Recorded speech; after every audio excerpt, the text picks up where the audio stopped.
বসে বসে গল্প, আপনাদের এদিক তো নাই, চার দোকানে তো লোকজন বসে না তেমন, চা খেয়েই তো চলে আসে, কথা কন না কে? চায়ের দোকানগুলো হইছে মিনি সংসদ ভবন, ওখানে বসে যা আলোচনা করে সেই অনুযায়ী। একদিন শেখ হাসিনা দেশ চালাইছে, এর আগে খালেদা চালাইছে, এখনো এখান থেকে যা বুদ্ধি দেবেন তাই দিয়ে ইউনুস কাকা দেশ চালাবে, তাই নাকি? তোমার এই ফাও কথা ও পদ্মা পার হয়ে উবার যায় না, ঘন্টার পর ঘন্টা যত ফাও কথা, আজে বাজে কথা, সাথে সাথে কইতে কইতে কইতে কইতে গিবাত শিকায়তের মধ্যে চলে যায়, আছে না? গিবাত, আরে মিয়া টের পাচ্ছেন না, শুনতে শুনতে কান তেলছা হয়ে গেছে বলে লক্ষ্য করে শুনতেছেন না, আবার একটু মন থেকে একটু শোনেন গিবাত সম্পর্কে। গিবাত হলো, গিবাত কাকে বলে?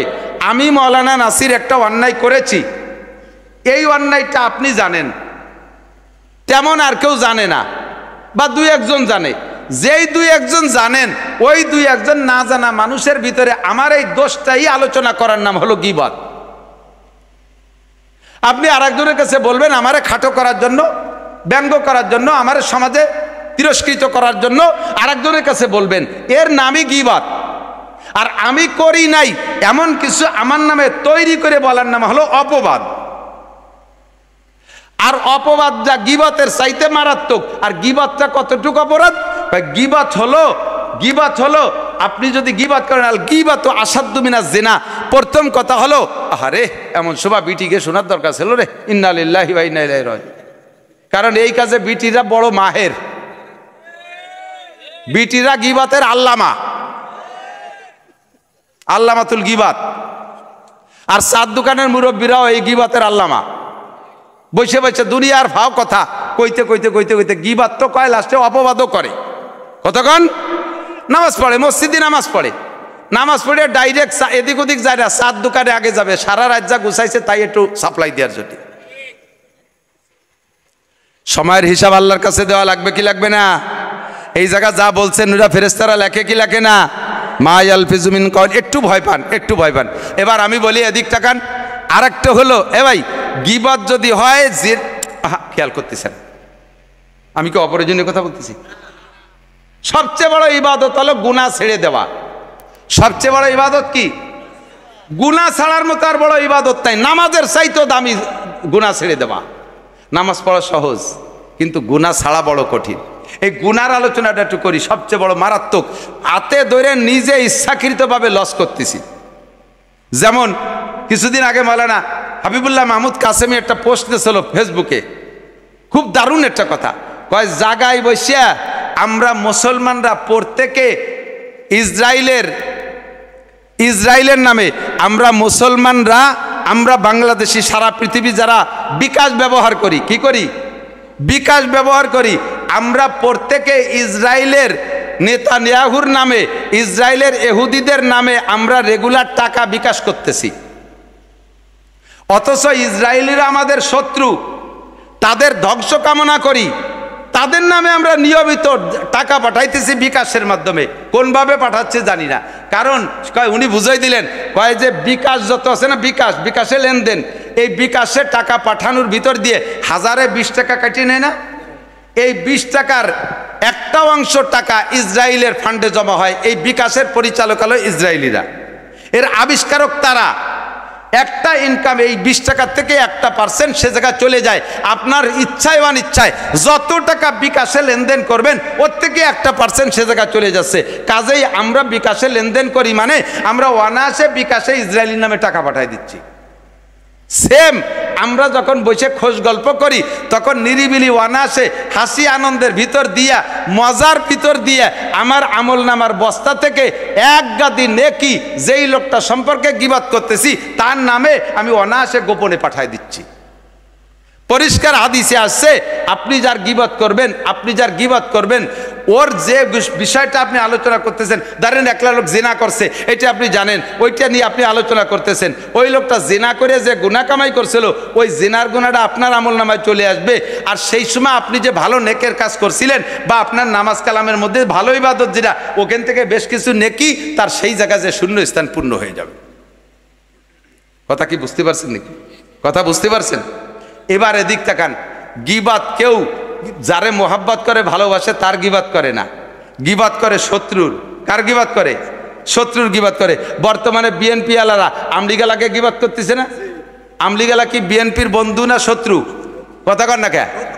বন্ধু না শত্রু? আমলিগালা বিএনপি আলাকে বন্ধু না শত্রু?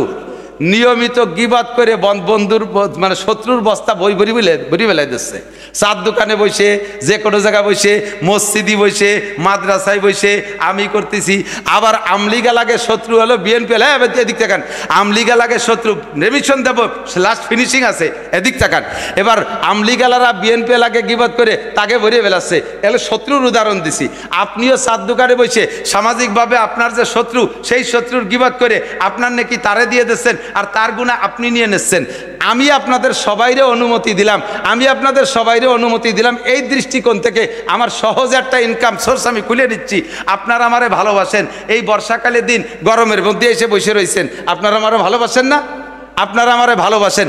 আজকে থেকে আপনাদেরকে অনুমতি দিলাম, আমি মৌলানা নাসির যে যদি কোনো অন্যায় করে থাকি এটা যদি আপনারা জানেন, তাহলে আপনাদের অনুমতি দিলাম আমার আড়ালে এগুলো আপনারা বলাবলি করবেন। আপনারা আমার একটু গিবাত করবেন, পারবেন তো ইনশাআল্লাহ? কথা কয় না রে আল্লাহ? আমি গিবাত করার অনুমতি দিছি, করবেন তো ইনশাআল্লাহ? কা করবেন না? আপনারা আমারে ভালোবাসেন, উপকারটুকু আমারে করেন। আমার গিবাত করলে আমার গুনাহটা আপনার কাছে চলে যাবে, ওইন থেকে কিছু নেকি এসে আমার আমলনামায় ঢুকে পড়বে। তাহলে আমার একটা লাভ হলো, আপনি আমার বন্ধু হিসেবে ভালোবাসেন, এই উপকারটা আমারে করেন। আমারে করেন না, আমার এই উপকারটা করবেন না। আব্বারে ভালোবাসেন, আব্বার গিবাত করেন না।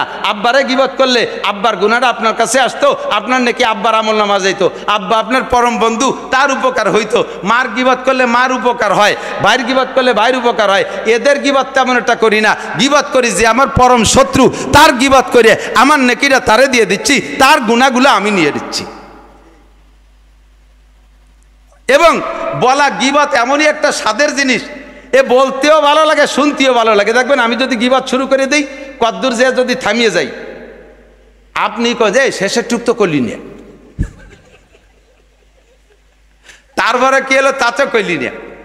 এবার কয় তাহলে গিবাত করবো না। হ্যাঁ, গিবাত করা জায়েজ কার কার বলে দেই। এবং কোন কোন জায়গা গিবাত করা ফরজ। জালেম শাসক, ইসলাম বিদ্বেষী শাসক, ধর্মদ্রোহী শাসক যদি হয়, এই শাসকের এগেনস্টে জাতিকে অ্যালার্ট করার জন্য, সতর্ক করার জন্য, তার খপ্পরে না পড়ার জন্য এবং তার থেকে বিমুখ হইয়া ন্যায় নীতিবান দিনদার শাসকের তামান্নায় আশায় এই জালেম শাসকের সে গিবাত করা জায়েজ, বরঞ্চ এই মুহূর্তে গিবাত করা জরুরি। এমন কোন ধর্মদ্রোহী আসছে, নাম করছে পীরের, অথচ হাজার হাজার মানুষকে এই পীরের নাম দিয়ে ধ্বংস করে দিচ্ছে। মাজার বানাইয়া পুজো করাচ্ছে, সেবা দেওয়াচ্ছে, সেখানে বেদাতি কারবার করতেছে। এরে হাজারো বুঝাই আমরা লাইনে আনতে পারতেছি না। এই মুহূর্তে এই জাতীয় ভণ্ড পীরের আলোচনা করে ভণ্ড পীরের দোষগুলো উম্মতকে জানাই দিয়া উম্মতকে সেখান থেকে ফিরেই রাখা, এই জায়গা বিদাত, এই জায়গা গিবাত করা ফরজ। ওর থেকে জাতিকে ইমান বাঁচানোর জন্য ওর গিবাত করা ফরজ, এই সব জায়গা গিবাত করা ফরজ। শয়তানের গিবাত করা ফরজ, যাতে মানুষের সতর্কতাকে শয়তানির মধ্যে না পড়ে। হ্যাঁ, আপনি অন্যায় করছেন, আপনারে আমি বলে পারতেছি না। এই জায়গা আপনাকে শাসন করার জন্য যাকে বললে আপনি শাসন হবেন, ওই জায়গা আপনার দোষটা বলা, এটা গিবাত না, এটা হলো তাকে সংশোধন করার জন্য। তবে এটা সার্কুলার না দেওয়া যাতে লোকটা অপমানিত হয়। ফাঁকে আর একটা কথা মনে রাখেন, আপনি যার গিবাত করতেছেন, সে যে গুনাহটা করছে, ওই গুনাহ করার কারণে আপনি তার গিবাত করতেছেন। এবার লোকটা যদি তওবা করে ফেলে, লোকটা যদি গুনার থেকে, যে গুনার গিবাত আপনি করতেছেন, ওই লোকটা যদি আড়ালে তওবা করে ফেলে, আল্লাহ যদি তার তওবা কবুল করে ফেলে, তাহলে এরপরে আপনি তার সম্পর্কে গিবাত করে যাচ্ছেন। আপনি মনে রাখবেন পরিষ্কার সহিহ হাদিসের কথা, যতদিন পর্যন্ত আপনার মরণের আগ পর্যন্ত আল্লাহ তাআলা আপনাকে দিয়ে ওই গুনাহ করাইয়া, ওর চাইতে বেশি অপমান করাইয়া তারপরে আপনাকে দুনিয়া থেকে নেবে। পাতাবিরুয়া কয়জন? মুসলমান কয়জন? 313 জন। তরবারি মাত্র 2 খেন বা 3 খেন, গোড়া 2টা বা 3টা, উট 2টা, মানুষ 313 জন। বদর মদিনার থেকে বেশ দূরে, সেই জায়গা পর্যন্ত গেছে পায়ে হেঁটে। এই ঘোড়ার উটের উপরে শুধু জরুরি সামান নেছে, তরবারি প্রত্যেকের কাছে একখান না, তরবারি প্রত্যেকের কাছে একখান না, টোটাল বাহিনী মিলে 2-3 খান তরবারি। এই নিয়ে লড়তে গেছে কাদের সাথে? আবু জাহেলের বাহিনীর সাথে 1000 সৈনিক, এবং বাছাই করা সে হলো সৌদি আরবের গভর্নর। মুসলমানদের সাথে লড়তে আসতেছে বেদায় সেনাবাহিনীর ভিতরে একেবারে বাছাই করা সৈন্য শক্তিশালী যেগুলো তাই নিয়ে আসছে। প্রত্যেকের হাতে তৎকালীন সর্বশ্রেষ্ঠ শক্তিশালী শক্ত তরবারি, প্রত্যেকের পাছার নিচে এক একটা করে ঘোড়া, মাল বহন করার জন্য উট আলাদা। এইভাবে এসে লড়তে আসছে। বেশিক্ষণ টিকতে পারে নাই, 2-5 দিন 10 দিনও না, মাত্র একদিনের কিছুক্ষণ টাইমের ভিতরে 313 জন মুসলমানের 3 খান তরবারির সামনে তারা ধরাশায়ী হইয়া একেবারে 70 জন জায়গায় জাহান্নামী, 70 জন অ্যারেস্ট হয়ে গেছে, বাকিরা পলাই চলে গেছে, সমস্ত মাল ফেলাই দিয়ে গেছে, পরনের কাপড়টা পর্যন্ত পরে যেতে পারে নাই। ফাতাবিরু ইয়া উলিল আবসার, এ কাম করতে পারে কে? নিরস্ত্র যে থাকে, অস্ত্র যার কম থাকে তার পক্ষে আল্লাহ থাকে। যদি আমি ভুল করি তাহলে আমার পক্ষে আল্লাহ থাকবে না।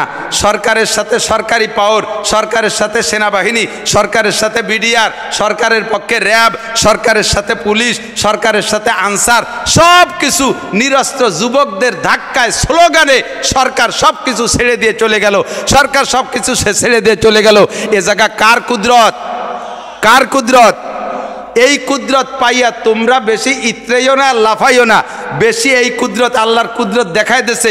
এখন ক্ষমতা পেয়ে যদি তোমরা আবার তাদের চাইতে বেশি বাড়াবাড়ি করো, আল্লাহ তাআলা কান ধরে আবার তাদেরকে এনে তোমাদেরকে তাদের হাতে মার খাওয়াইতে পারে। কথা বলেন ঠিক ঠিক না? বেশি বিয়াদবি উশৃঙ্খলা করলে আল্লাহ তাআলা এক দল দিয়ে আর এক দলকে সাইজ করে। আল্লাহ তাআলা নিজেই কখনো যুদ্ধই অস্ত্র নিয়ে আসে না যুদ্ধ করতে। আল্লাহ পাক রব্বুল আলামিন তার কুদরতে যুদ্ধ করায় বিনা অস্ত্রে। দেখেন এত বড় সরকারকে কিভাবে আল্লাহ তাআলা পতন ঘটায় দিয়েছে। ফাতাবিরু ইয়া উলিল আবসার বলতে চাইছে ওই কথাটাই। শান্তি দেয় কে? অশান্তি কে দেয়? তো শান্তি যদি পাইতে চাও, 1 নম্বরে আল্লাহকে ঈমান দাও। আল্লাহ আছে না নাই? আল্লাহর কুদরত দেখতেছেন, চোখের সামনে দেখা যাচ্ছে কি যাচ্ছে না? আল্লাহ পাক আছে, বিশ্বাস রাখো। 2 নম্বরে আল্লাহকে ভয় করো। যুবক আল্লাহকে ভয় করো, বুড়ো আল্লাহকে ভয় পান, আরে সবাই আল্লাহকে ভয় পান। ভয় পার আরবি শব্দ হলো তাকওয়া। কি শব্দ? কোরআনের শব্দ তাকওয়া। কোরআন শরীফে যে বিষয়টা আল্লাহ তাআলা বেশি ইম্পর্টেন্ট মনে করেছেন, সেই বিষয়টাকে আল্লাহ তাআলা আলোচনা বেশি করেছেন। ইবাদতের ভিতরে শ্রেষ্ঠ ইবাদত নামাজ। এর জন্য নামাজের আলোচনা হয়েছে 82 বার। কতবার? 82 বার। জাকাতের পরিমাণ কম, জাকাত দাতার পরিমাণ কম, এজন্য জাকাতের আলোচনা এর চেয়ে কম হয়েছে। হজ কর্নেওয়ালার সংখ্যা আরও কম, এই জন্য হজের আলোচনা আরও কম হয়েছে। তো যে বিষয়টা বেশি ইম্পর্টেন্ট ওইটার আলোচনা আল্লাহ তাআলা বেশি করেছেন। এমন করে কোরআন শরীফের ভিতরে তাকওয়া শব্দের আলোচনা আছে 62 বার। কতবার? তাকওয়া আছে 62 বার। তাকওয়াটা অত্যন্ত জরুরি। তাকওয়া যদি ভিতরে থাকে, আল্লাহর ভয় যদি ভিতরে থাকে, তাহলে ওই লোকটা কখনো অন্যায় করতে পারে না। এদিক তাকান, এই আপনাদেরই পাশে, আমি ফরিদপুর শহরে, আপনার ফরিদপুর জেলার মানুষ, ফরিদপুর শহরে গত 2-3 বছর আগে একটা মাহফিলে আসছি। মাহফিলে আমার খেদমত করতেছে একটা যুবকটার পাতলা ফিসফিসে দাঁড়িয়ে আছে, মাথায় তার টুপি ও পাগড়ি আছে, গায়ে তার জুব্বা। চেহারাটা আলেমদের চেহারা আর পাবলিকের চেহারা কিন্তু বোঝা যায়। পাবলিক যত সাজিয়ে গুজে, যত যুব্ব, বড় যুব্ব আর পাগড়ি পরেন না কেন, দেখলি চিনা যায় এটা পাবলিক। আর মৌলবী মাদ্রাসায় পড়ার পরে বাড়ি যে যদি ল্যাংটা হইও কেদার মধ্যে মাছ ধরে, তবু বোঝা যায় এটা মাদ্রাসায় পড়া। এ কয়দিনের মধ্যে কোয়ালিটি পাল্টে যায়। তো ওই ছেলেটারে দেখে আমি মনে করছি এটা মাদ্রাসার ছাত্র হবে, তার কথাবার্তা সব কিছু এরকম। আমাকে কখনো হুজুর বলে না, হজরত আমি কি খেদমত করব, হজরত এখন কি লাগবে, এটা মাদ্রাসার পরিভাষা। তো মাহফিল শেষ পর্যন্ত সে আমার পর্যাপ্ত খেদমত করছে। এরপরে আমি যখন বিদায় নেব, তখন ছেলেটা বলতেছে, হুজুর আপনি তো আমার পরিচয় নিলেন না, একটু বলবো? বলো তোমার পরিচয় বলো, নামটা কি যেন বললো, আমার মনে নাই, বাড়ি কোন জায়গা বলছে তাও আমার মনে নাই। তো ছেলেটা বলতেছে, আমি ফরিদপুর রাজেন্দ্র কলেজের ছাত্র, মাথায় পাগড়ি, মুখে সুন্নতি দাড়ি, জীবনে দাড়িতে খুর লাগাই নাই, কেসি লাগাই নাই, গায়ে জুব্বা, মাথায় পাগড়ি। ছেলেটার সব কিছু আলেমানা ভাবে চলতেছে। এই ছেলেটা রাজেন্দ্র কলেজের ছাত্র। বলে, হুজুর আমি যে রুমে থাকি, আমার রুমে একটু পা দিয়ে একটু কদম দিয়ে একটু বরকত দিয়ে যান। দেখলাম এতক্ষণ 2 ঘন্টা খেদমত করছে, তাই যাওয়ার সময় একটু বরকত দিয়ে যাই, নিয়ে যাই। ওর রুমের মধ্যে যাইয়া সত্যি বরকত দিতে যে আমি বরকত নিয়ে আসছি। আমি আমার জিন্দেগির জন্য একটা সবক ওখান থেকে নিয়ে আসছি। ছেলেটা এই পরিবেশ তৈরি করছে আমার বয়ান শুনে, কিন্তু আমি তো বয়ানের গতিতে বয়ান করি, কিন্তু আমার সেই অবস্থা তৈরি হয় না নিজের। রুমের মধ্যে ঢুকে দেখি ওর রুমের ছাদে সিলিংই লেখা আল্লাহ দেখে, বাংলায় লিখে রাখছে আল্লাহ দেখে। 4টে ওয়ালে 4 পাশে লেখছে আল্লাহ দেখে। সাইডে ওয়ালের দিক নজর পড়ছে, ওই লেখা দেখলাম, এদিকে নজর পড়ছে, লেখা দেখি আল্লাহ দেখে। পরে উপর দিক দেখি, তাও দেখি আল্লাহ দেখে। ওর রুমের ভিতরে ঢুকে আমার আতঙ্ক সৃষ্টি হয়ে গেছে, আল্লাহ এ জায়গাতে তাহলে আজে বাজে কোনো কথাও বলা যাবে না, কিছু করাও যাবে না। যেদিকে থেকে দেখি, যেদিকে তাকাই করব, সেদিকে থেকে দেখি আল্লাহ দেখে। আমি জিজ্ঞেস করলাম, বাপ তুমি লেখছো কেন? কয় যে হুজুর আপনি বলেছেন গুনার থেকে বাঁচতে হলে 3টে কথা, 3টে কাজ করলে তুমি গুনার থেকে বাঁচতে পারবা। 1 নম্বরে তুমি যে কোনো গুনাহ করার সময় মনের ভিতরে সংকল্প করো যে আমার এই গুনাহ অবস্থায় আমাকে আল্লাহ দেখে। কতক্ষণ? সুদ খাওয়ার সময় আল্লাহ দেখে না? না দেখে না, ওদিকে আল্লাহ খেয়াল করে না। ঘুষ খাওয়ার সময় তো খেয়ালই করে না, কতক্ষণ করে? বাগানে, পাট বাগানের ভিতরে বসে যখন গাঁজা আর এবা খান, সে সময় তো আল্লাহ টেরই পায় না। হ্যাঁ, রাত 12টা 1টার পরে যখন ফোনে প্রেম আলাপ করেন, ওই সময় আল্লাহ টের পায় না, আল্লাহ ঘুমায়। লা তাখুযুহু সিনাতুন ওয়ালা নাওম, আমার আল্লাহর ঘুমও নাই, আমার আল্লাহর তন্দ্রাও নাই। কথা বলেন ঠিক ঠিক না? আমার আল্লাহর ঘুমও নাই, তন্দ্রাও নাই। আমার আল্লাহ দেখে কি দেখে না? ও যুবক, তোমার আল্লাহ দেখে কি দেখে না? তুমি সুন্দরবনে যে জঙ্গলের ভিতরে প্রেমিকাকে নিয়ে গল্প করো, ওটা আল্লাহ দেখে? তুমি ওই সরোয়ার্দী উদ্যানে যাইয়া বিভিন্ন পার্কে বসে বসে বসে গল্প করো কলেজের সাথী বন্ধুদেরকে নিয়ে, বান্ধবীদেরকে নিয়ে, ওই হালাতটা আল্লাহ দেখে কি দেখে না? মদ গাঁজা যখন খাও তখন আল্লাহ, বিড়ি সিগারেট যখন খাই তখন আল্লাহ, মিথ্যে কথা যখন বলি তখন আল্লাহ, কতক্ষণ না দেখে? জোরে বলেন আল্লাহ দেখে। দোকান লুট করবো যখন, তখন আল্লাহ। পরের মাল চুরি করবো, কেড়ে আনবো, তখন আল্লাহ। এই সংকল্পটা যদি ভিতরে থাকে যে আমি এই কাজ করতেছি, এই অবস্থায় আমার আল্লাহ দেখে। আরে দুনিয়া আব্বার সামনে আমি এই কাজ করতে সাহস পাই না, পুলিশের সামনে করতে সাহস পাই না, নেতার সামনে করতে সাহস পাই না, জজের সামনে করতে সাহস পাই না, দুনিয়ার মানুষের সামনে করতে সাহস পাই না, আর প্রত্যেকটা কাজ আবার আল্লাহ দেখে। তাহলে আমি এই কাজটা কিভাবে করতে পারি? এই সংকল্পটা যদি ভিতরে আসে, গুনাহ থেকে ফিরবেন। ছেলেটা বলে, হুজুর আপনি যেদিন বলছেন যে এই সংকল্প, তারপরে দেখলাম যে একা একা সংকল্প আসে না। আমি একা রুমের মধ্যে থাকি, একা রুমের ভিতরে একটা যুবক ছেলে থাকলে নানান রঙের অন্যায় করা যায়, বিভিন্ন প্রকারের গুনাহ সে একা একা বসে করতে পারে। তখন আমি গুনাহ যখন করি, সংকল্পটা তৈরি করা আমার কঠিন হয়ে যায়। বিদায় আমি সব জায়গায় লিখে রাখছি যে আমি যেদিক তাকায় গুনাহ করব, চোখের সামনে লেখাটা পড়বে আল্লাহ দেখে। চোখের সামনে লেখাটা পড়বে আল্লাহ দেখে। আর আমার আল্লাহ যখন দেখে, তখন আমি অন্যায় করতে পারবো। এই আল্লাহ দেখে ভয়টা অন্তরে তৈরি করা।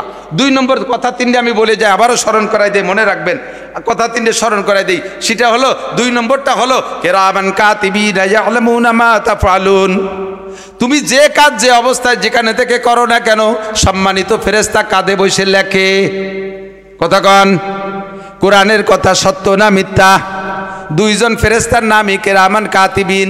আমরা পাবলিকরা মনে করি ডান কাদের ফেরেশতার নাম কিরামান আর বাম কাদের নাম কাতিবিন। না, 2 জনের নামই হলো কিরামান কাতিবিন। কাতিবিন মানে বহুত লেখক, কিরামান মানে সম্মানী। প্রত্যেকের কাঁধে ফেরেশতা আছে, সমস্ত ফেরেশতাদেরকে সম্মিলিতভাবে বলা হয় কিরামান কাতিবিন ইয়ালামুনা মা তাফআলুন। তুমি যে কাজ করো তা তারা জানে, তুমি যা বলো তা তারা শোনে। আল্লাহ কয় মা ইয়ালফিজু মিন কাউলিন ইল্লা লাদাইহি রাকিবুন আতীদ। যুবক যুবতী, আবাল বৃদ্ধ বনিতা, রাজনীতি করো, গল্প করো, যা কিছু করো না কেন, সমস্ত কথা মুখ থেকে বেরোনোর সঙ্গে সঙ্গে কে শোনে? সঙ্গে সঙ্গে ওই ফেরেশতারা ওইটা লিখে ফেলে।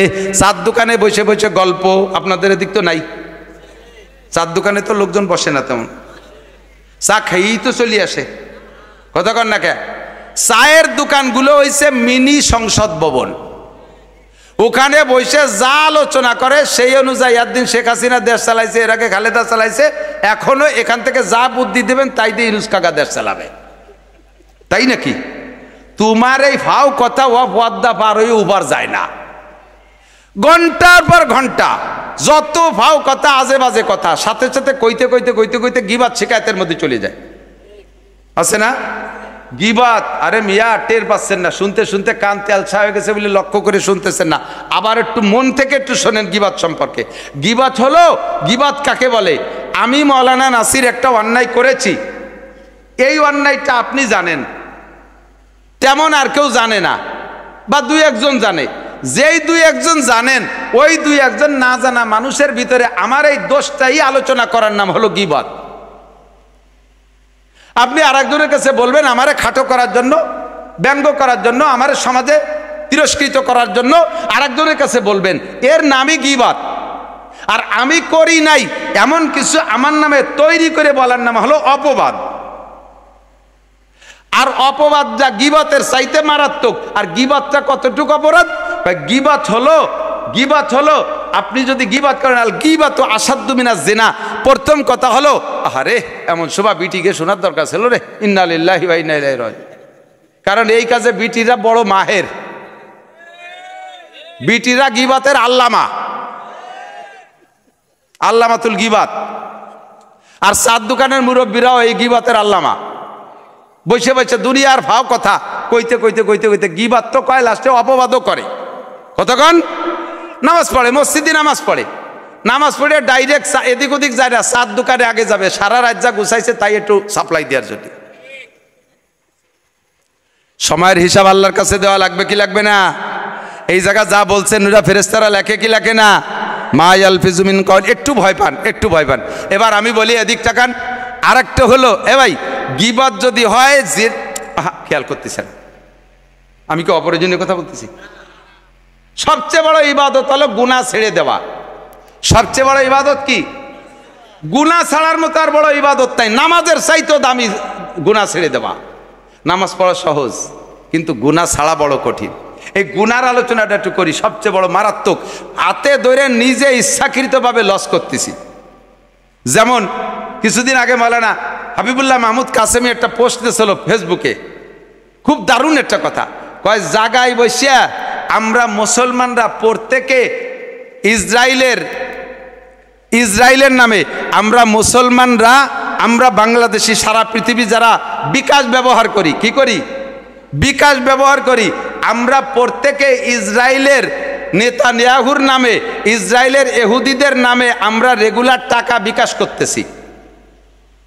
অথচ ইসরায়েলিরা আমাদের শত্রু, তাদের ধ্বংস কামনা করি, তাদের নামে আমরা নিয়মিত টাকা পাঠাইতেছি বিকাশের মাধ্যমে। কোনভাবে পাঠাচ্ছে জানি না। কারণ উনি বুঝাই দিলেন, কয় যে বিকাশ যত আছে না, বিকাশে লেনদেন, এই বিকাশে টাকা পাঠানোর ভিতর দিয়ে 1020 টাকা কাটিয়ে নেয় না? এই 20 টাকার একটা অংশ টাকা ইসরায়েলের ফান্ডে জমা হয়। এই বিকাশের পরিচালক হলো ইসরায়েলিরা, এর আবিষ্কারক তারা। একটা ইনকাম এই 20 টাকার থেকে 1% সে জায়গায় চলে যায়। আপনার ইচ্ছায় অনিচ্ছায় যত টাকা বিকাশে লেনদেন করবেন, ওর থেকে 1% সে জায়গায় চলে যাচ্ছে। কাজেই আমরা বিকাশে লেনদেন করি মানে আমরা অনায়াসে বিকাশে ইসরায়েলির নামে টাকা পাঠাই দিচ্ছি। সেম আমরা যখন বসে খোঁজ গল্প করি, তখন নিরিবিলি অনায়াসে হাসি আনন্দের ভিতর দিয়া, মজার ভিতর দিয়া আমার আমল নামার বস্তা থেকে এক গাদি নেকি যেই লোকটা সম্পর্কে গিবত করতেছি তার নামে আমি অনায়াসে গোপনে পাঠাই দিচ্ছি। পরিষ্কার হাদিসে আসছে, আপনি যার গিবত করবেন, ওর যে বিষয়টা আপনি আলোচনা করতেছেন, ধরেন একলা লোক জিনা করছে, এটা আপনি জানেন, ওইটা নিয়ে আপনি আলোচনা করতেছেন। ওই লোকটা জিনা করে যে গুনাহ কামাই করছিল, ওই জিনার গুনাহটা আপনার আমল নামায় চলে আসবে। আর সেই সময় আপনি যে ভালো নেকের কাজ করছিলেন, বা আপনার নামাজ কালামের মধ্যে ভালো ইবাদত যেটা, ওখান থেকে বেশ কিছু নেকি তার সেই জায়গায় যে শূন্য স্থান পূর্ণ হয়ে যাবে। কথা কি বুঝতে পারছেন নাকি? কথা বুঝতে পারছেন? এবার এদিক তাকান। গিবাত কেউ যারে মোহাব্বত করে, ভালোবাসে, তার গিবাত করে না, গিবাত করে শত্রুর। কার গিবাত করে? শত্রুর গিবাত করে। বর্তমানে বিএনপি আলারা আমলিগালাকে গিবাত করতেছে না? আমলিগালা কি বিএনপির বন্ধু না শত্রু? কথা কর না কে? বন্ধু না শত্রু? আমলিগালা বিএনপি আলাকে বন্ধু না শত্রু? নিয়মিত গিবাত করে বন্ধুর মানে শত্রুর বস্তা বই ভরি বেলাই দিচ্ছে। চার দোকানে বসে, যে কোনো জায়গায় বসে, মসজিদি বসে, মাদ্রাসায় বসে আমি করতেছি। আবার আমলিগা লাগে শত্রু হলো বিএনপি, এদিক তাকান। আমলিগা লাগে শত্রু, রেমিশন দেব, লাস্ট ফিনিশিং আছে, এদিক তাকান। এবার আমলিগালারা বিএনপি লাগে গিবাত করে তাকে ভরিয়ে বেলাচ্ছে। এলে শত্রুর উদাহরণ দিছি। আপনিও চার দোকানে বসে সামাজিকভাবে আপনার যে শত্রু, সেই শত্রুর গিবাত করে আপনার নাকি তারে দিয়ে দিচ্ছেন, আর তার গুণা আপনি নিয়ে নিচ্ছেন। আমি আপনাদের সবাইরে অনুমতি দিলাম এই দৃষ্টিকোণ থেকে আমার সহজ একটা ইনকাম সোর্স আমি খুলে নিচ্ছি। আপনারা আমারে ভালোবাসেন, এই বর্ষাকালের দিন গরমের মধ্যে এসে বসে রয়েছেন, আপনারা আমারে ভালোবাসেন না? আপনারা আমারে ভালোবাসেন। আজকে থেকে আপনাদেরকে অনুমতি দিলাম, আমি মৌলানা নাসির যে যদি কোনো অন্যায় করে থাকি এটা যদি আপনারা জানেন, তাহলে আপনাদের অনুমতি দিলাম আমার আড়ালে এগুলো আপনারা বলা বলি করবেন। আপনারা আমার একটু গীবত করবেন, পারবেন তো ইনশাআল্লাহ? কথা কয় না রে আল্লাহ? আমি গীবত করার অনুমতি দিছি, করবেন তো ইনশাআল্লাহ? কা করবেন না? আপনারা আমারে ভালোবাসেন, উপকারটুকু আমারে করেন। আমার গীবত করলে আমার গুনাহটা আপনার কাছে চলে যাবে, ওইন থেকে কিছু নেকি এসে আমার আমলনামায় ঢুকে পড়বে। তাহলে আমার একটা লাভ হলো, আপনি আমার বন্ধু হিসেবে ভালোবাসেন, এই উপকারটা আমারে করেন। আমারে করেন না, আমার এই উপকারটা করবেন না। আব্বারে ভালোবাসেন, আব্বার গীবত করেন না। আব্বারে গীবত করলে আব্বার গুনাহটা আপনার কাছে আসতো, আপনার নাকি আব্বার আমলনামা যাইতো, আব্বা আপনার পরম বন্ধু, তার উপকার হইতো। মার গীবত করলে মার উপকার হয়, ভাইয়ের গীবত করলে ভাইয়ের উপকার হয়। এদের গীবত তেমন একটা করি না, গীবত করি যে আমার পরম শত্রু, তার গীবত করে আমার নেকিটা তারে দিয়ে দিচ্ছি, তার গুনাহগুলো আমি নিয়ে দিচ্ছি। এবং বলা গীবত এমনই একটা স্বাদের জিনিস, এ বলতেও ভালো লাগে, শুনতেও ভালো লাগে। দেখবেন আমি যদি গীবত শুরু করে দিই, কদ্দূর যে যদি থামিয়ে যাই, আপনি যে শেষের টুক তো করলি না, তারপরে কি হলো তা তো করলি না, এবার কয় তাহলে গীবত করবো না। হ্যাঁ, গীবত করা জায়েজ কার কার বলে দেই, এবং কোন কোন জায়গা গীবত করা ফরজ। জালেম শাসক, ইসলাম বিদ্বেষী শাসক, ধর্মদ্রোহী শাসক যদি হয়, এই শাসকের এগেনস্টে জাতিকে অ্যালার্ট করার জন্য, সতর্ক করার জন্য, তার খপ্পরে না পড়ার জন্য এবং তার থেকে বিমুখ হইয়া ন্যায় নীতিবান দিনদার শাসকের তামান্নায় আশায় এই জালেম শাসকের সে গীবত করা জায়েজ, বরঞ্চ এই মুহূর্তে গীবত করা জরুরি।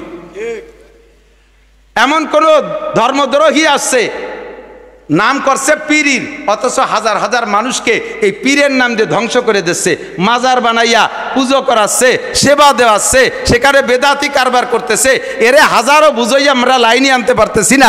এই মুহূর্তে এই জাতীয় ভণ্ড পীরের আলোচনা করে ভণ্ড পীরের দোষগুলো উম্মতকে জানাই দিয়া উম্মতকে সেখান থেকে ফিরেই রাখা, এই জায়গা বিদাত, এই জায়গা গীবত করা ফরজ। ওর থেকে জাতিকে ইমান বাঁচানোর জন্য ওর গীবত করা ফরজ, এই সব জায়গা গীবত করা ফরজ। শয়তানের গীবত করা ফরজ, যাতে মানুষের সতর্কতাকে শয়তানির মধ্যে না পড়ে। হ্যাঁ, আপনি অন্যায় করছেন, আপনারে আমি বলে পারতেছি না। এই জায়গা আপনাকে শাসন করার জন্য যাকে বললে আপনি শাসন হবেন, ওই জায়গা আপনার দোষটা বলা, এটা গীবত না, এটা হলো তাকে সংশোধন করার জন্য। তবে এইটা সার্কুলার না দেওয়া যাতে লোকটা অপমানিত হয়। ফাঁকে আর একটা কথা মনে রাখেন, আপনি যার গীবত করতেছেন, সে যে গুনাহটা করছে, ওই গুনাহ করার কারণে আপনি তার গীবত করতেছেন। এবার লোকটা যদি তওবা করে ফেলে, লোকটা যদি গুনার থেকে, যে গুনার গীবত আপনি করতেছেন, ওই লোকটা যদি আড়ালে তওবা করে ফেলে, আল্লাহ যদি তার তওবা কবুল করে ফেলে, তাহলে এরপরে আপনি তার সম্পর্কে গীবত করে যাচ্ছেন। আপনি মনে রাখবেন, পরিষ্কার সহিহ হাদিসের কথা, যতদিন পর্যন্ত আপনার মরণের আগ পর্যন্ত আল্লাহ তাআলা আপনাকে দিয়ে ওই গুনাহ করাইয়া, ওর চাইতে বেশি অপমান করাইয়া তারপরে আপনাকে দুনিয়ার থেকে নেবে। ফাতাবিরু ইয়া উলিল আবসার, সাবধান, সতর্ক দোস্ত, সময়টা নষ্ট করে ফেলতেছি ঘন্টার পর ঘন্টা। আল্লাহর ভয় যদি অন্তরে থাকতো, তাহলে আমি সময় অপচয় করতাম না, আমি নামাজ ছাড়তে পারতাম না, রোজা ছাড়তে পারতাম না। আল্লাহর ভয় অন্তরে নাই বিদায় দাড়ি কাটি, আল্লাহর ভয় অন্তরে নাই বিদায় আমি সুদ খাই, আল্লাহর ভয় অন্তরে নাই বিদায় আমি ঘুষ খাই, আল্লাহর ভয় অন্তরে নাই বিদায় আমি পরের মাথায় বাড়ি মারি, আমি পরের মাল ডাকাতি করে ছিনতাই করে নিয়ে আসি, পরের দোকান পাট লুটে পুটে নিয়ে আসি, পরের ক্ষেতের ফসল নিয়ে আসি, জাগা জমি জমি দখল করি, জিনা করি, ব্যভিচার করি, সব কিছুর মূলে হলো একমাত্র মূল হলো তাকওয়া না থাকা, খোদার ভয় অন্তরে না থাকা। আল্লাহ পাক রব্বুল আলামিন বলেন, দুনিয়ায় যদি শান্তি পাইতে চাও মার্কা দুইটা বেছে নাও। 1 নম্বরে কোরআন মার্কায় ভোট দাও, 2 নম্বরে হাদিস মার্কায় ভোট দাও। মূল নীতি দুইটা, 1 নম্বরে আল্লাহকে বিশ্বাস করো, 2 নম্বরে আল্লাহকে ভয় করো। আল্লাহকে লাফাতাহনা আলাইহিম বারাকাতিম মিনাস সামাই ওয়াল আরদ, আসমান আর জমিন থেকে শান্তি আর রহমত আর বরকতের সব দরজা তোমাদের জন্য খুলে দেব। হাজার হাজার প্রমাণ। কালেকশন মানুষ দেখলি খালি টাল। সে 4 মাস আগে আমার অজের দাঁত দিয়েছে, বাড়ি বাড়ি থেকে শুষিয়ে নিয়ে আসবে কালেকশন হইলে। এন বিটার আইছে একটু অশুনতি টা হাজার ই শুনলি দেখলি বেড়া সে এরকম না, আর অশুনতি যাব না, 1 টাকাও কেউ দেবেন না, থাক 1,000 করে দিয়ে যান, 1 টাকা নেওয়া হবে না। আল্লাহু আকবার। নবী আলাইহিস সালাম পরামর্শ দিচ্ছেন শান্তির জন্য। এদিক তাকান, আল্লাহর পরামর্শ, আল্লাহর হুকুম আর নবীর পরামর্শ, এই দুইটার মধ্যে শান্তি না। আল্লাহ দাবি করছেন কয়টা? 2টা, ঈমান আর তাকওয়া। ভাই আল্লাহ আছে না নাই? আল্লাহ আছে। আল্লাহর ভয় অন্তরে আছে। আল্লাহর ভয় যদি থাকে তাহলে আপনি অন্যায় করতে পারবেন না, নামাজ ছাড়তে পারবেন না। একজন আমার কয়, হুজুর আল্লাহর প্রতি গভীর বিশ্বাস, আল্লাহ ছাড়া কোনো মাবুদ নাই, রেহাই নাই হুজুর, এত বিশ্বাস আমার অন্তরে যা আপনার ওই পরিমাণ বিশ্বাস না, কিন্তু হজরের নামাজ পড়তে পারি না যে। আমি কইলাম মেয়া ভাই, আল্লাহর ভয় আর বিশ্বাস যদি থাকতো তাহলে তুমি ফজরে ঘুমোই থাকতে পারতে না। তুমি মার্ডার কেসের আসামি, তোমার কানে খবর আইছে যে রাত 4টের দিক পুলিশ আসতে পারে, তুমি কি ওই সময় আরামে ঘরে ঘুমাই থাকবা ঘুমাইয়া? তুমি রাত 3টের আগেই ঘরের থেকে উঠে যে কোনো দিক পালাবা, মসজিদে গেলে পুলিশই ধরে না, সেই জায়গায় যে তুমি বসে থাকবা। তো তোমার পুলিশের উপরে বিশ্বাস আর ভয় আছে বিধায় তুমি রাত 4টের আগে 3টের সময় মসজিদে চলে যাও। আল্লাহর প্রতি বিশ্বাস আর ভয় থাকলে তুমি ফজরের সময় ঘুমাই থাকতে পারতে না। তুমি যে মৌখিক ভয় আছে আর বিশ্বাস আছে, এলে মৌখিক কথা, এটা অন্তরের কথা না। কতক্ষণ জান্নাত আছে এই লোভ যদি তোমার থাকতো তাহলে তুমি ফজরে ঘুমাই থাকতে পারতে না। কথা বলেন। তোমার যদি উপজেলা চেয়ারম্যান সাহেব বলে ভোর শীতের রাত্রে ভোর 5টায়, সে সময় তো ভোর হয়তো আর একটু পরে, ভোর 5টা শেষ রাত্রি সেহরির সময় শীতের রাত্রে যদি তুমি আমার কাছে আসো তাহলে তোমাকে 1 লক্ষ টাকা দেওয়া হবে। শর্ত হলো ওই রাত্রে আসার সময় তুমি গোসল করে আসবা, গার পানি গামছা দিয়ে মুছতে পারবা না, কোনো জ্যাকেট ম্যাকেট গায়ে দিয়ে আসতে পারবা না, গোসল করে বিল আড়ি খালি গায়ে এটি আসলেই তোমার 1 লাখ টাকা দেওয়া হবে। বলেন তো কিডা ঘুমাবেন গোসল না করে? ওই বাড়ি না যেয়ে বসে থাকবেন কেউ? উপজেলা চেয়ারম্যানের কাছে যাবেনই, ও আমিও যাব সুযোগ পাইলে, কারণ 1 লাখ টাকা মাত্র। তারপরে নয় ঠান্ডা লাগিয়ে গেলি নয় 10,000 টাকার ওষুধই খালাম, তারপরে তো 90,000 টাকা থাকতেছে।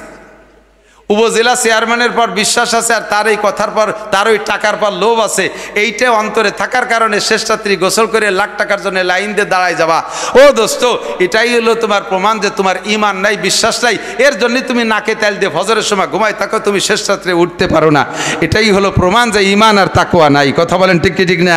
আমি যদি ঈমান আর তাকওয়া আল্লাহকে দিতে পারি তাহলে আল্লাহ পাক আমার জন্য রহমত আর বরকত, শান্তির সমস্ত দরজা খুলে দেবে, দুনিয়ার যত শান্তি কামনা করি সব দেবে। আর নবী আলাইহিস সালাম পরামর্শ দিয়েছেন। এদিকে হাদিস মার্কা, আর একটা বলছি না মার্কা হাদিস মার্কার ভিতরে কি বলে?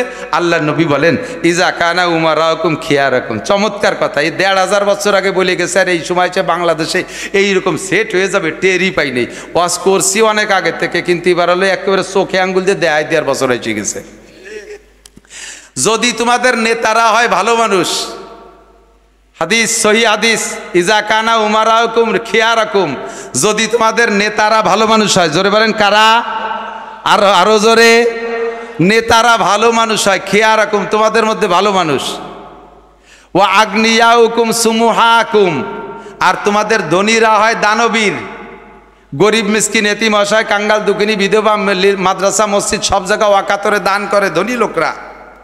ও উমুরুকুম শুরা বাইনাকুম, আর তোমাদের প্রত্যেকটা কাজ যদি পরামর্শ সাপেক্ষে হয়, মসজিদ চলবে পরামর্শ সাপেক্ষে, মাদ্রাসা চলবে পরামর্শ সাপেক্ষে, সংসার চলবে পরামর্শ সাপেক্ষে, সমাজ চলবে পরামর্শ সাপেক্ষে, স্কুল চলবে পরামর্শের মাধ্যমে, কলেজ চলবে পরামর্শের মাধ্যমে, দেশ চলবে পরামর্শের মাধ্যমে, মন্ত্রীদের যারা যে জায়গার স্টাফ আছে সেই স্টাফের পরামর্শের মাধ্যমে যদি দেশ চলে, আল্লাহ নবী বলেন ফাজাহরুল আরদে খয়রুম মিন বাতনিহা, তাহলে তোমাদের জমিনের পিঠটা জমিনের নিচের চাইতে ভালো, অর্থাৎ বেঁচে থাকা মরার চাইতে ভালো দুনিয়াটা তখন তোমাদের শান্তির জন্য একটা জান্নাতি পরিবেশ হয়ে যাবে। নেতারা হবে ভালো মানুষ, ধনীরা হবে দানবীর, কাজ চলবে পরামর্শ সাপেক্ষে, কোনো জায়গা কোনো দুর্নীতি থাকবে না, সব জায়গা শান্তি আর শান্তি চলবে। পক্ষান্তরে হুজুর বলেন ইজা কানা উমারাকুম শিরারাকুম, যখন তোমাদের নেতারা হবে খারাপ, নবীর ভাষায় বলেন নেতারা হবে খারাপ, জোরে বলেন নেতারা হবে খারাপ। কাকে বলে? নেতারা নামাজ নাই, নেতারা রোজা নাই, নেতারা হজ নাই, নেতার মধ্যে ফরজ নাই, নেতার মধ্যে ওয়াজিব নাই, নেতার মধ্যে সুন্নত নাই, নেতা ঘুষ খায়, নেতা ঘুষ খায় টাকা নিয়ে চাকরি দেয়, নেতা দেশের মাল মারিয়ে খায়, রাস্তা মারে, টোন মারে, মন মারে, রাস্তা মারে, খাল মারে, বিজিএফ কার্ড মারে, পঙ্গু ভাতা মারিয়ে খায়, বয়স্ক ভাতা মারিয়ে খায়, তারপর বিধবা ভাতা মারিয়ে খায়, এরপরে কারেন্টের তার খাম্বা সহ গিলে খেয়ে ফেলায় দেয়। কতক্ষণ এ কাম নেতারা করে কি করে না? আজকে তত্ত্বাবধায়ক সরকার, অন্তর্বর্তীকালীন সরকারের কাছে সাধারণ পাবলিক ধরা পড়তেছে না নেতারা? জোর হলো না? কারা? আর এর আগে ফখরুদ্দিন সরকারের আমলেও ধরা পড়ছিল কারা? সে সময় উভয় দলের নেতাদেরকে ওয়াকালে এতেকাফে বসাইছিল, তাও মনে আছে না নাই? ইন্ডিয়া ধরে শুরু করছে, যদিও এখানে একতরফা ধরা শুরু করছে, যেখানে একতরফা আপাতত জিরা জিরা নজর, কারণ ওরা তো বহুদিন খাটি টেটি আইছে, অনেকদিন ধরতে আকাম করতে সুযোগ পাই নাই, যারা নগদে আকাম করছে ধরতেছে। দেশটা এখন জাহান্নামের আগুনের মধ্যে জ্বলতেছে বলে মনে হয়, কোনো মানুষের অন্তরের মধ্যে শান্তি নাই, সমস্ত মানুষ অশান্তির মধ্যে কাটাচ্ছে। কি হয় না কি হয়, ওদিকে ইন্ডিয়া আলাইসে আক্রমণ করে, নাকি চায়না আলা করে, নাকি আমেরিকা আলাইসে সেন্ট মার্টিন ঘাঁটি বানায় ফেলে, ইত্যাদি ইত্যাদি দুশ্চিন্তা। সমস্ত দুশ্চিন্তার কারণ নেতাদের দুর্নীতি। কতক্ষণ ঠিক না? নেতাদের দুর্নীতি। এই নেতারা যদি ভালো হইতো, আফগানের নেতারা ভালো, শান্তির শেষ নাই সেখানে। কথা বলেন ঠিক না? আমার বাংলাদেশে সামনে যদি শান্তি পাইতে হয় তাহলে এমন নেতা আমরা কামনা করি। কথা বলুন ঠিক? যেই নেতা কোরআন জানে, যেই নেতা হাদিস জানে, যেই নেতা তাহাজ্জুদ পড়ে, যেই নেতা কোরআন পড়ে, যেই নেতা তবলিগি যায়, যেই নেতা হাদিস পড়ে, যেই নেতা ফরজ আদায় করে, যেই নেতা মিথ্যে কথা বলে না, জিনা ব্যভিচার করে না, মানুষের হক মাইরে খায় না, জাকাত ফেতরা মাইরে খায় না, এই সমস্ত দিনদার আল্লাহওয়ালা নেতা যদি হয় তাহলে আমরা শান্তি পাব। আমরা দোয়া করব আল্লাহ তাআলা যেন আমাদের সামনে যে সম্ভাবনা আসতেছে, তত্ত্বাবধায়ক সরকারের পরেই তো আসবে ইনশাল্লাহ নির্বাচন, এই নির্বাচনে আমরা এবছর কোরআন সুন্নাহর আইন বাস্তবায়ন করে যারা, তাদের মাধ্যমে আমরা এদেশের শান্তি কামনা করব। ঠিক কি ঠিক না? যদি সেরকম কেউ আসে সামনে, আমরা তাদের সমর্থন করব তো ইনশাআল্লাহ। শুধু দোয়া করবেন যাতে ইমানদার ওলামায়ে কেরামরা এক প্ল্যাটফর্মে এসে আপনাদের সামনে নিয়ে আসতে পারে। আমার যুবক ভাইরা, আমি এখানে দেখেছি এই জায়গার যুবকরা আছে, সমন্বয়ক যুবকদের একটা কমিটি গঠন হয়েছে। তাদের চেহারা দেখলে, যদিও তারা স্কুল কলেজের ছেলে, তাদেরকে দেখে আমার দিলটা ভরে গেছে। তাদের উদ্দেশ্য আমি শুনেছি, সবগুলো দারুণ উদ্দেশ্য।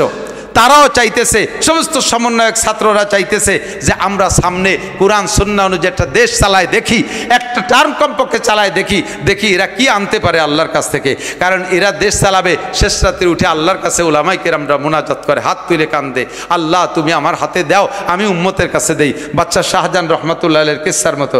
বাদশাহ শাহজাহান রহমাতুল্লাহ আলাইহি বহুত বড় আলেম, বুজুর্গ বাদশাহ ছিলেন। ফজরের নামাজ পড়ে ইশরাক পর্যন্ত মসজিদে বসে তসবিহ তাহলিল তিলাওয়াত করে এরপরে ইশরাকের নামাজ পড়ে বাসায় যায়। তো উনি মসজিদে বসে ইশরাক পর্যন্ত আমল করতেছেন, এর মধ্যে উনার বাসায় ফকির গেছে। তো ফকির বাসায় গেলে বাসার থেকে বলছে যে বাদশাহ তো মসজিদে আমরা মেয়ে ছেলেরা দিলি কী বা দেবো, তুমি এই এলাকার ওনার দেশের নাগরিক, ওনার কাছে যদি চাও তাহলে তোমার চাহিদা পূর্ণ করে দেবে, তুমি মসজিদে যাও। তো মসজিদে আইসে ফকির কোনোদিন বাদশাহ শাহজাহানকে দেখে নাই। তো তার একটা বিশ্বাস, বাচ্চা হবে তো মুকুট হবে, বাচ্চা হবে তো প্যান্ট শার্ট টাইকোট হবে, বাচ্চা হবে তো পুলিশ পাইক পেয়াদা পাড়তে থাকবে, সেরকম একটা শান শওকতে থাকবে। তো এইরকম যদি কেউ দেখি তাহলে বুঝবো যে বাচ্চা। তো এইভাবে আইসে দেখে মসজিদের দরজায় একজন দাঁড়ানো, খুব ডাটের